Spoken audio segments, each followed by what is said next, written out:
and welcome to our show, The Psychology of Salah, where we are looking more deeply at the spiritual and psychological aspects of our Salah in order to be able to understand it more deeply and appreciate it more when we do get onto the Masalla, the Janamaz, inshallah, in order to reach our Lord, in order to seek that nearness to Allah subhanahu wa ta'ala. And again, my guest is Brother Ghulam Abbas Laka, and he is going to be talking us through, inshallah, today, the aspects of wudu. Assalamu alaikum. Alaikum salam wa rahmatullah. Bismillah ar-Rahman ar-Rahim. I begin in the name of Allah, the merciful, the compassionate. By the grace of Allah subhanahu wa ta'ala, we have the opportunity to think about some of the practical aspects of the psychological benefits we can glean from Salah. And there are two aspects of this. Firstly, in terms of the psychological challenges we're facing, and secondly, some of the steps in the journey of Salah that we can use and how we can maybe change the benefit and the value we get from what we are already doing.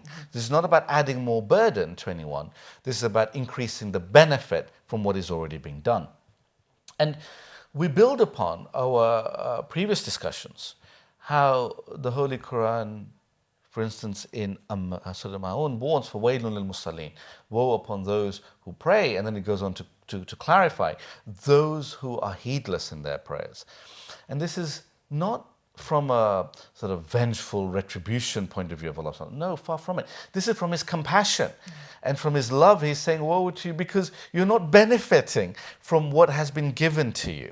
So, how can we use Salah, and for what can we use Salah? Well, there are many things.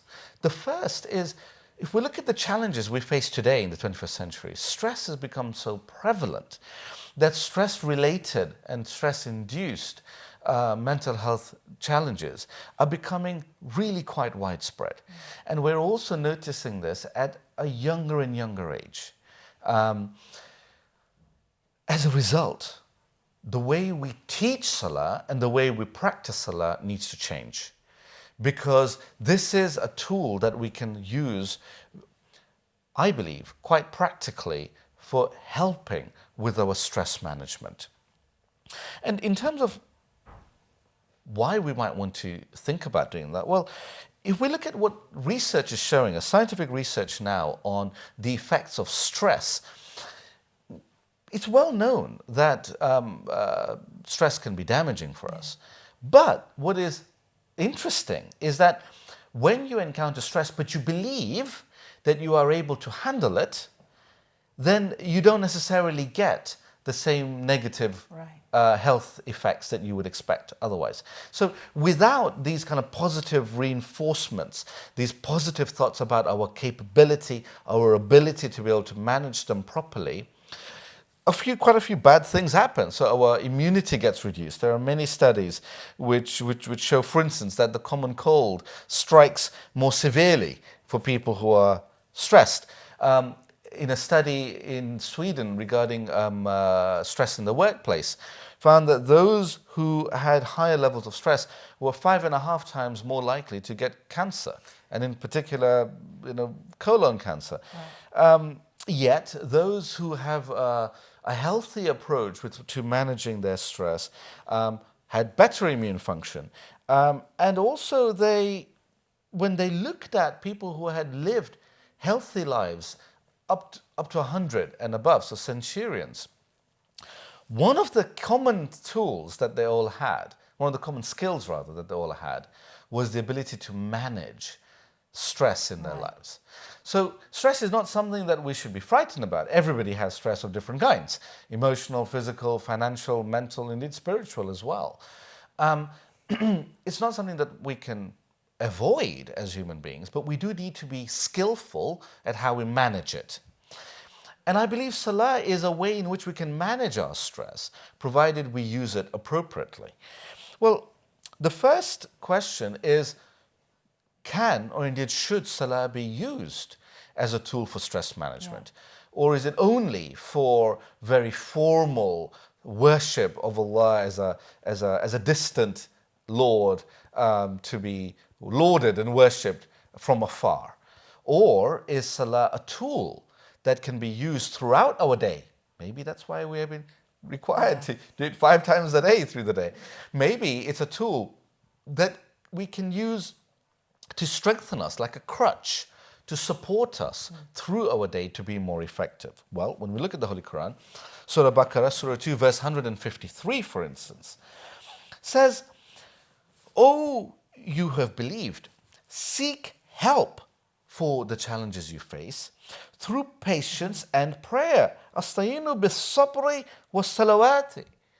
So seek help for what you are facing with patience. And sabr here is not just about a passive sense of patience, that, oh, whatever bad thing happens to me, it's okay, I'll bear it. No, sabr has a dynamic aspect to it, of acknowledging, of dealing with, of managing, but managing with perseverance in a positive way, rather than being defeated by the challenge we're facing.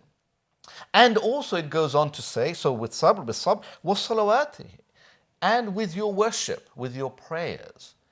Why? In Allah ma sabirin, that Allah is with those who are patient, who persevere with their values, with their principles, and with their spiritual practice.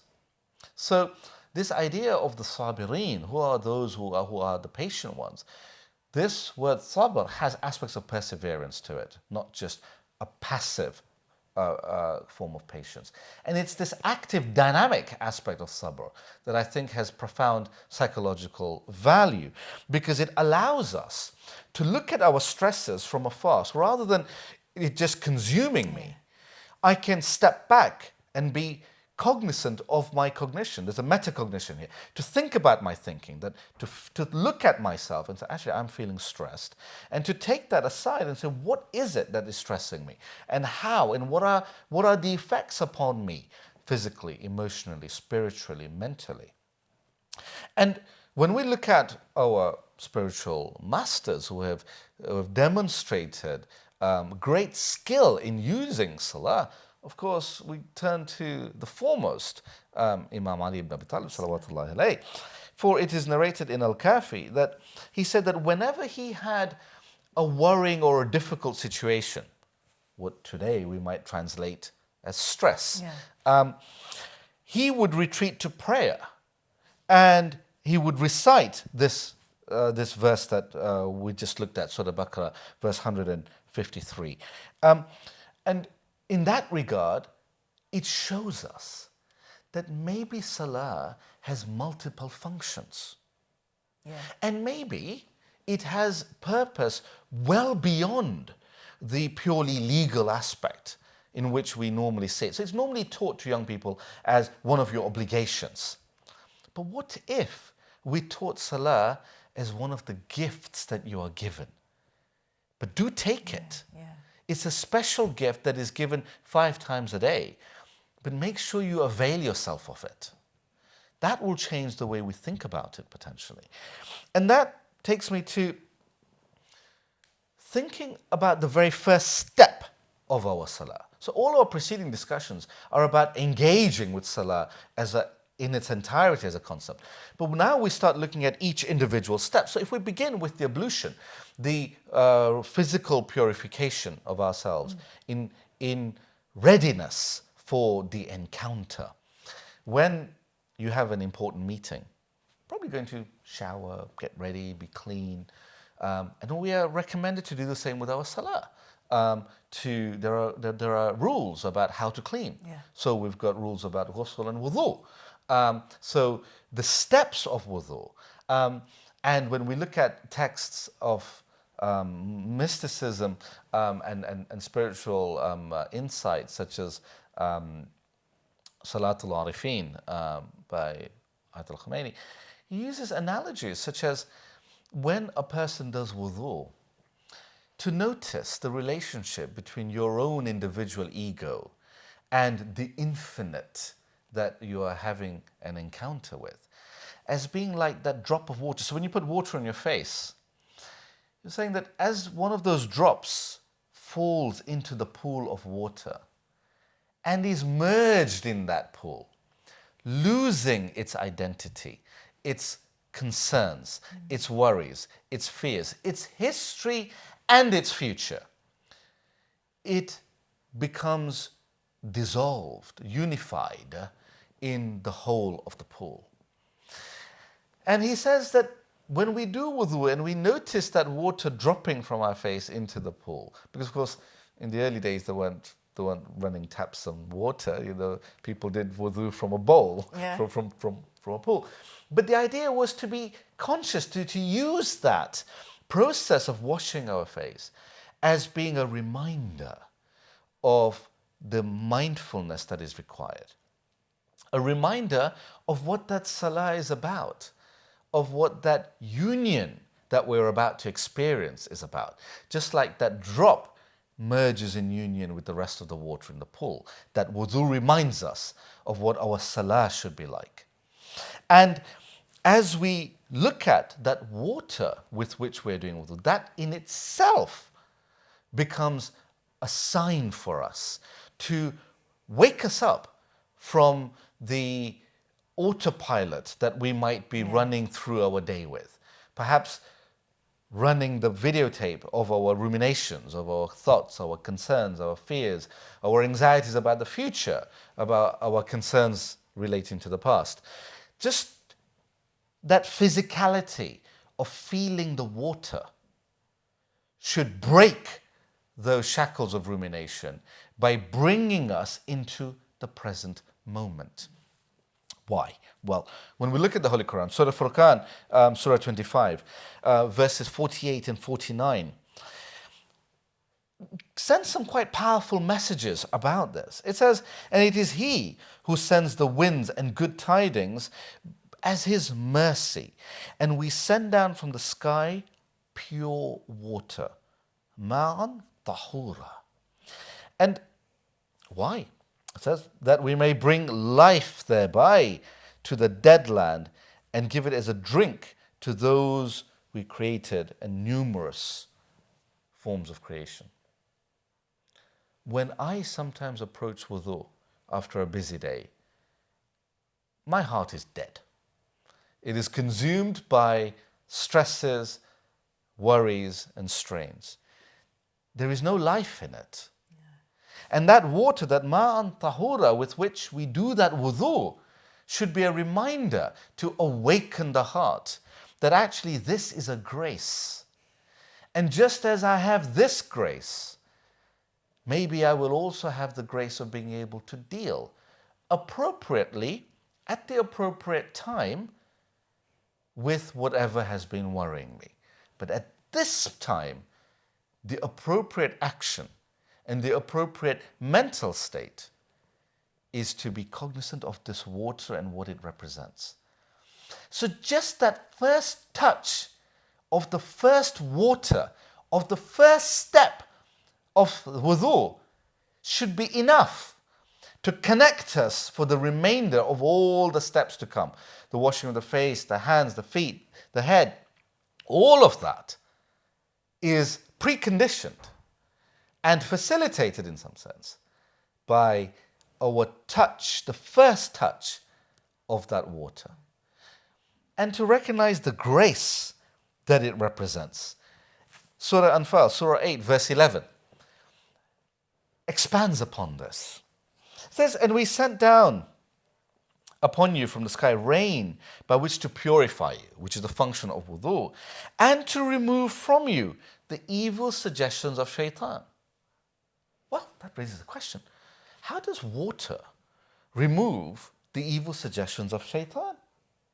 Interesting. Well, this is a psychology question.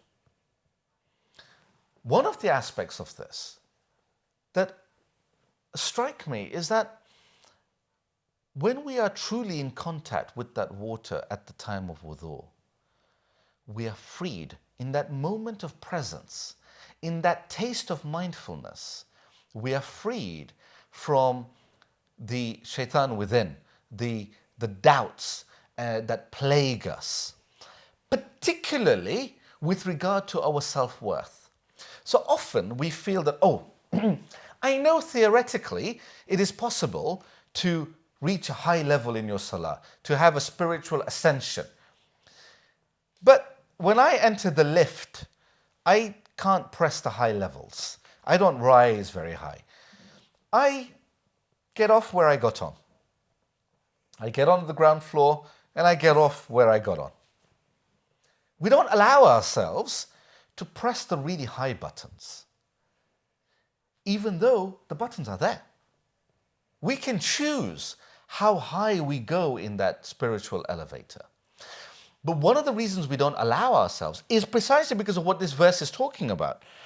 This verse, Surah 8, verse 11, talking about how water serves as a vehicle to free us from the whisperings of shaitan.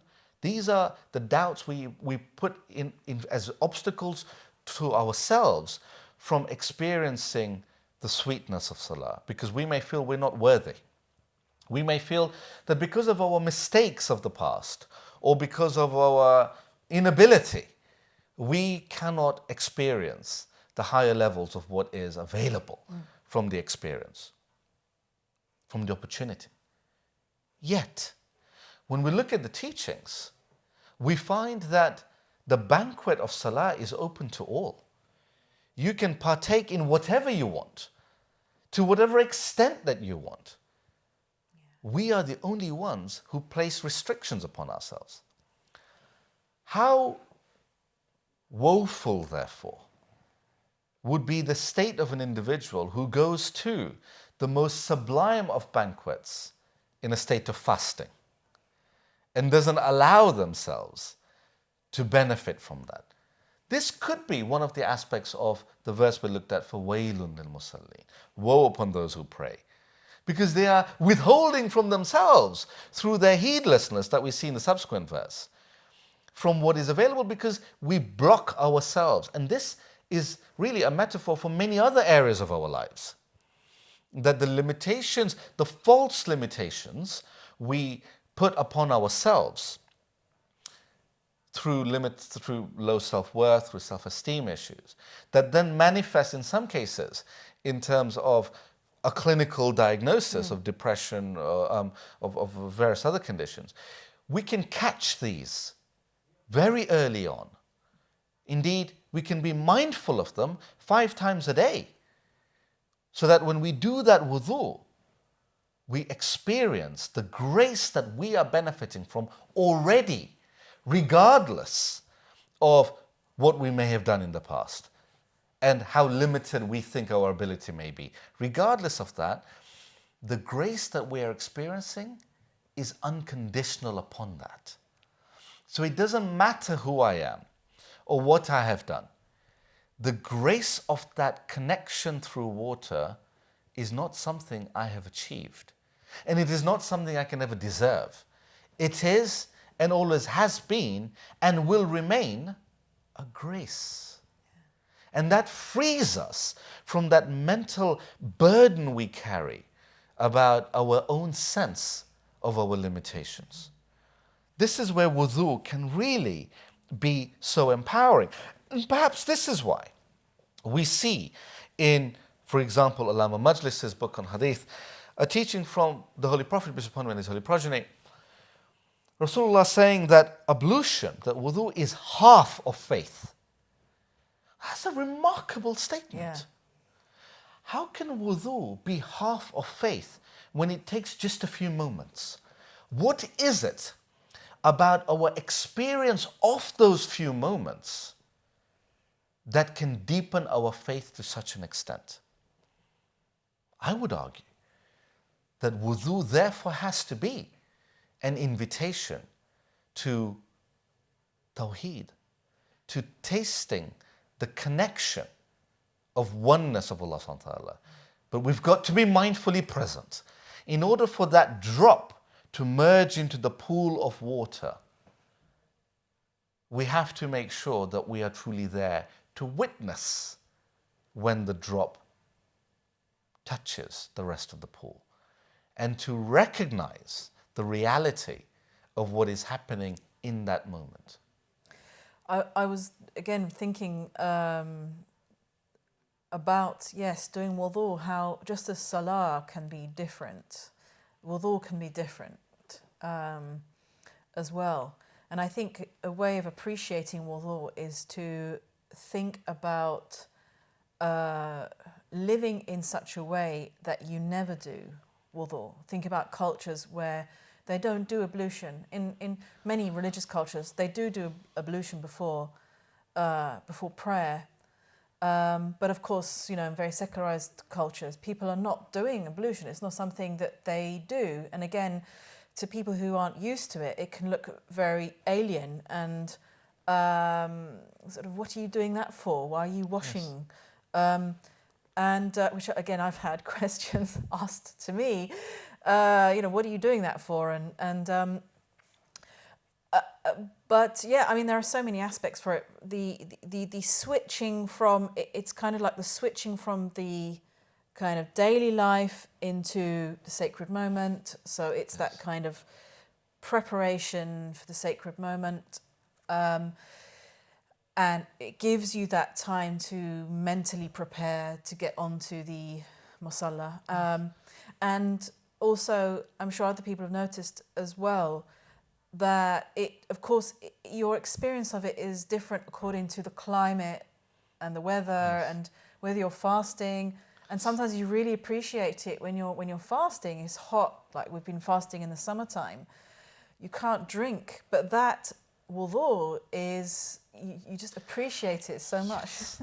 The wuḍū during the month of Ramadan brings out the fasting of the mind, the fasting of the tongue, the fasting of the heart, the fasting of the spirit, all the other forms of imsak, of withholding that we do in addition to withholding from food and water during the day. And at this point, I think it's worth going a little deeper into the why of it. Why do we bother with this practice of wuḍū? And not just for Salah. Of course, we're told to be in a state of wuḍū throughout the day. And the benefit of that, well, the Holy Prophet, peace upon him and his holy progeny, has also said that when a Muslim performs ablution, mistakes committed by his or her hearing, sight, hands, feet, leave this person, so that when the person sits in preparation for Salah, he or she is forgiven. That's the power of it. In another hadith, it says that when a person performs wuḍū, performs ablution, his or her sins shed away from him or her, just like the leaves shed from a tree. That's the kind of cleansing that is available to us. So why might that be? Let's go into the steps of wuḍū in a bit more detail. So we begin with niyyah, with the intention that I am doing this wuḍū for a purpose, for a specific purpose. So it's not just heedless, mindless, so it's not part of that sahun idea from sort of Ma'un, of being heedless, that we just get on with it. We turn the taps on and do the wuḍū and rush on to the prayer mat. No, that niyyah to do wuḍū is a niyyah to purify ourselves in preparation for the connection. And as we wash our face, we bring to mind what we see and how we see, the eyes with which we see. Not just vision being a grace, but deeper than that. We think about the cognition of that. So do I see the positive or do I see the negative? And how may I improve the extent to which I see the positive that is available, that is accessible to me? And when I wipe my face and I touch my mouth, and indeed is a preceding step when we gargle, when we wash our mouth. The mindfulness aspect of that is to recognize, particularly when you're fasting, for example, in the fasting of the tongue. So recognizing how we relate to other people and what we say to them when we're with them and about them when we're not with them. All the notions of backbiting and riba. So that simple act in wuḍū actually becomes a moment of self-reckoning. And this audit of who we are and what we do is a feature that runs throughout Salah. And it begins with the wuḍū, where we go through each of the body parts, our face, our hands, our feet, our head, really highlights the process by which we are watching our behaviors. So there's a behavioral aspect to the psychology of wuḍū, as well as a cognitive aspect to the psychology of wuḍū. So as we become more aware of what we are doing, we then turn to washing our right hand and the actions, the positive actions we are doing, our positive behaviors that we want to reinforce, and washing our left hand, illustrating maybe some of the negative things that we do that are unhelpful to ourselves and people around us, to move forward from that. Maybe if I'm doing wudu for the afternoon prayer, what I may have done just that morning that may have been unhelpful, or what I may have said that may have been unkind, both to others and to myself. We see in Dua Kumal, Imam Ali guides us with the verse, ظَلَمْتُ nafsi. I have been a tyrant upon myself. So what have I said in terms of my thinking about myself? Have I said that I'm not good enough to experience Salah? I'm not good enough to aim for that promotion? I'm not good enough to do what inspires me? What have I been saying to myself, about myself? And what have I been saying to other people? And then in terms of, as we do massa, as we wipe our head, that is a clear point. What is the point of massa? It's not to wash our head in that sense, because we can do that with shampoo in a shower. Wudu is different. The point about that massa, just wiping our head, it's momentary. But we bring to our consciousness, our thinking, particularly where we touch this part of our head, our frontal lobe, the cognitive part of our modern neuroscience tells us about all the cognitive functions, the executive functions that happen in the prefrontal cortex.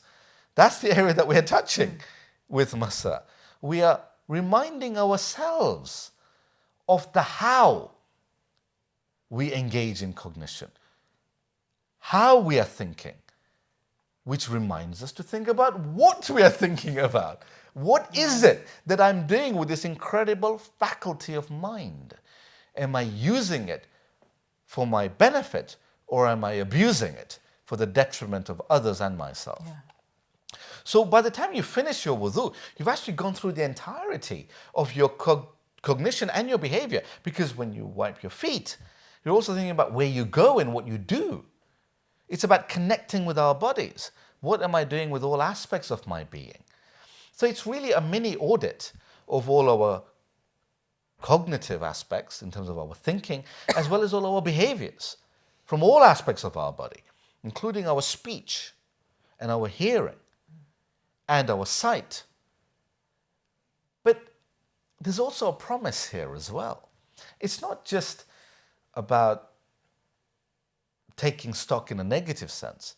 It's very much about positive empowerment, because we've got particular du'as, particular psalms, invocations to be recited at each point in that du'a, encouraging us to move forward. It's about a motivation to develop each aspect of our being.